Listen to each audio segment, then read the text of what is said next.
everyone, good evening. For today's video, ang lakas ng ulan, grabe. Pero hindi ako nabasa. Bakit? Wala akong parang hindi ako nabasa. Dahil nakapag-share ako sa kasama ko na si Miss Nadal. At saka kanina, oh my gosh, I can't believe it's my experience today. Dahil hindi kami sumakay ng mango para makaupo kami sa upuan at hindi kami tatayo. Kaya sumakay kami ng 12L. Kaya ayun, sumakay na kami. Nagantay kami ng ilang minuto dahil nag-aantay kami pasahero. At yun nga, nung malis na kami, saan ba yung banda? May sumakay.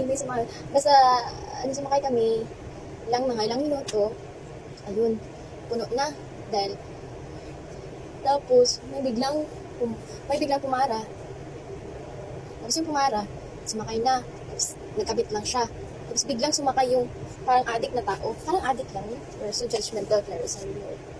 So, yun nga, kasi parang kasi siyang addict kasi ang dami-dami ng arts sa, alam ko namang art yun, pero pag kasi yung tato, sobra na, parang siyang addict. At saka, payat-payat niya.